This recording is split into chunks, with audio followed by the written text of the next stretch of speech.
नागराज पोपटराव मंजुळे, नाम तो सुना ही होगा.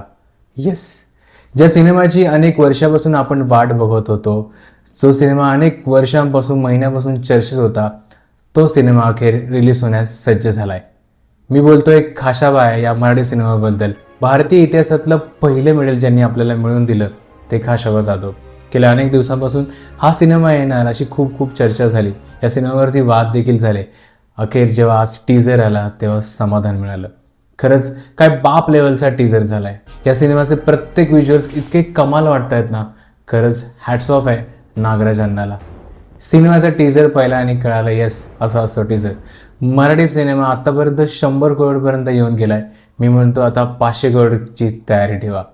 नागराज मंजुळे आपल्या नेहमीच्या स्टाईलमध्ये आपला सिनेमा घेऊन येतात आणि विशेष म्हणजे यावेळेस देखील अजय अतुल यांचं आपल्याला म्युझिक पाहायला मिळतं.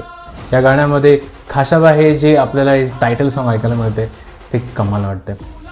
सिनेमामध्ये आपल्याला वेगवेगळे कलाकार बघायला मिळणार आहेत, जसं की ओम भूतकर, गिरीश कुलकर्णी, महेश मांजरेकर, जितेंद्र जोशी आणि स्वतः नागराजांना देखील आपल्याला सिनेमात दिसतात.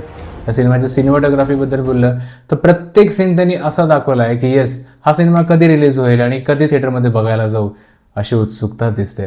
खरं तर अजून 6 महिने हा सिनेमा यायला आहे, पण त्याची उत्सुकता त्यांनी आत्तापासून वाढवली आहे. या सिनेमाच्या प्रत्येक सीनमध्ये जो मुख्य कलाकार आहे तो त्यांनी कुठेच रिव्हील नाही केला आहे, पण त्याच्या प्रत्येक सीनमधला प्रत्येक फ्रेम हा इतका उठावदार दिसतोय की येस मराठी सिनेमाला आता कोणीच रोखू शकत नाही हेच म्हणता येईल.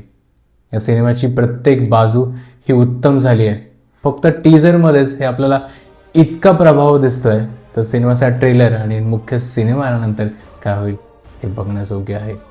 मी तर म्हणतो इथून पुढचे 6 महिने या सिनेमाची चर्चा असणार.